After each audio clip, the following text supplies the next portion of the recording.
Okay, so today's reading is how will people react to that controversial thing you said, if you've said it already, or how will people react to the controversial thing that you intend to say if you've been considering about, speaking up about something and, you're kind of anxious. How will people react to this? So this is your reading.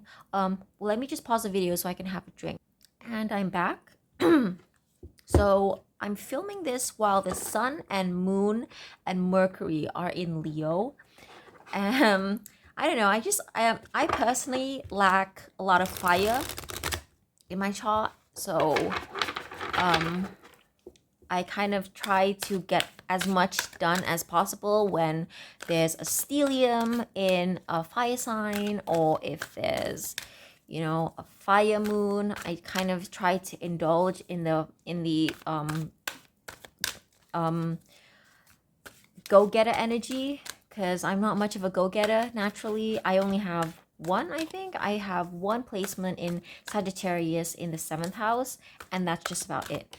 So I have been filming videos nonstop. I filmed about 12, 13, probably nearly 20 in just a day. I have nearly filmed 20 videos just a day, and I have probably filmed about 30 plus or 40, nearly 40 videos in the past 24 hours. While the sun, moon, and Mercury are in Leo. So, yeah. So,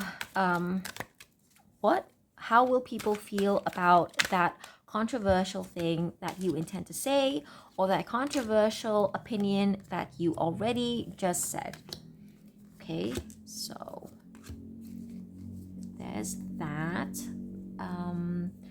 Let us use which one?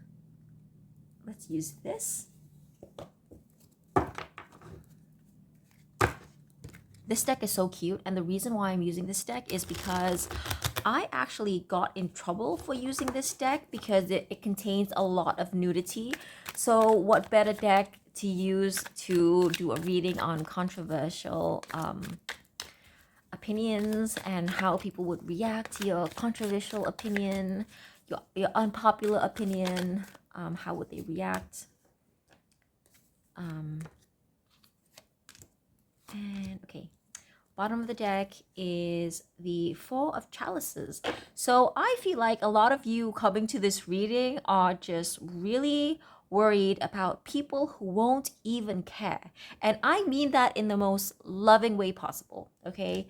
You are worried about offending people who just don't even care, okay? And I hope that brings you peace. And Six of Coins, these people actually feel quite generous toward you. So yeah. Okay, so how would they feel? Pile 1, Hermit, Seeker, Information, Love. People would actually, these people, if you chose pile number 1, people are not offended at all by what you just said. These people just feel a kinship toward you because they are just so fascinated by the information you just relayed, and especially you will be especially loved and admired, and people will be really drawn to you, especially by people who are from a different culture than you. So maybe you spoke up about a controversial issue in your country, but other people from other countries who are kind of isolated from the issue are really kind of fascinated by what you have to say. And oh my God, that happens in your part of the world? Because I come from a developing country. I live in Asia. And so maybe I said something interesting.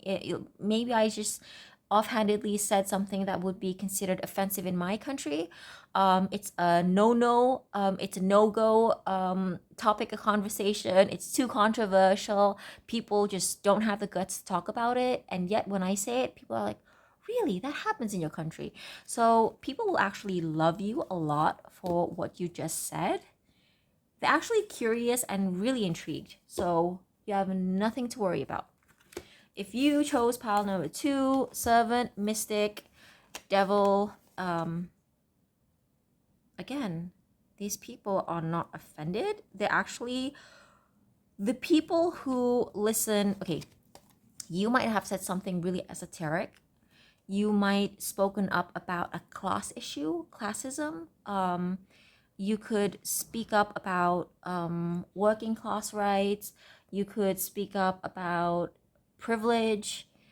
And you're speaking about it in an esoteric way.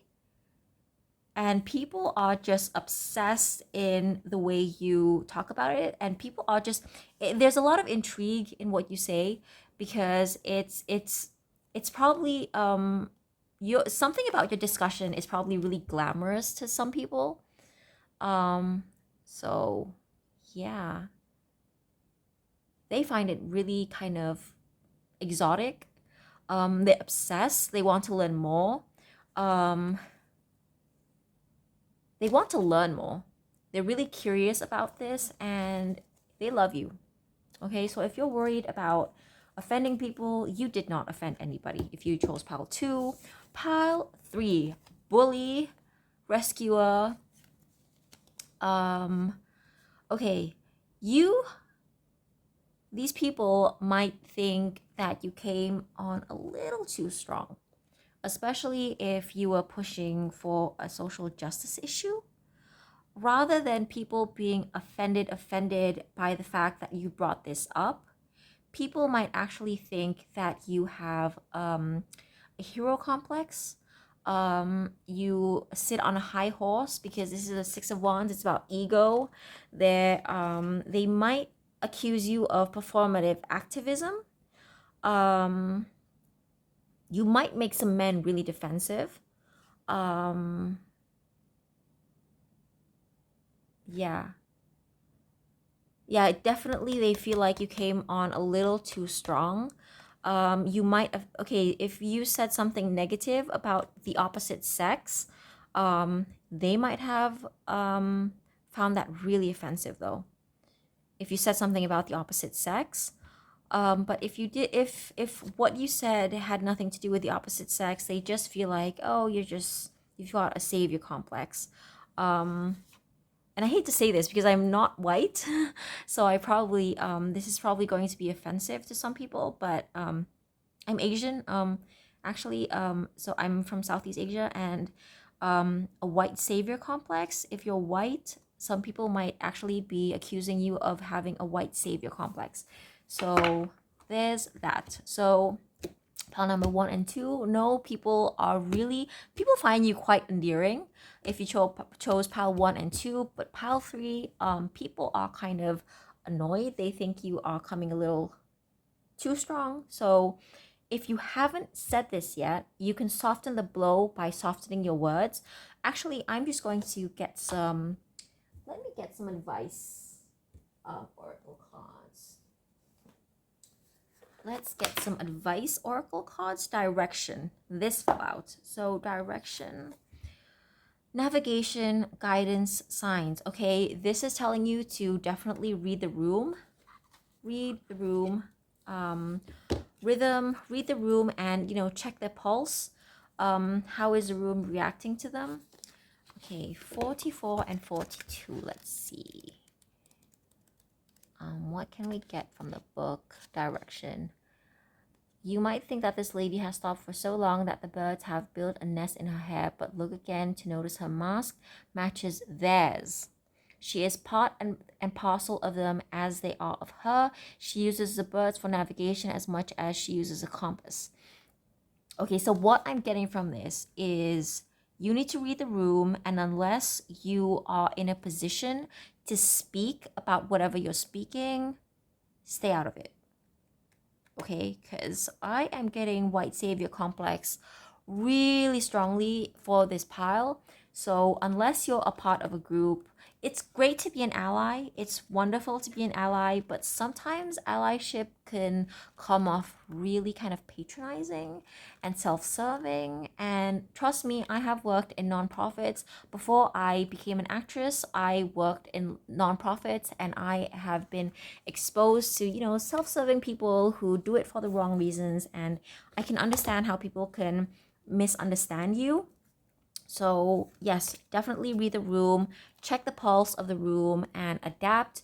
And if you're not in a position to speak on behalf of a group, don't speak on their behalf, okay?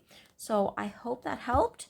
Thank you so much for watching. I hope this helped, and I hope that this has brought you some peace or some guidance, whatever the case may be, whatever your pals say.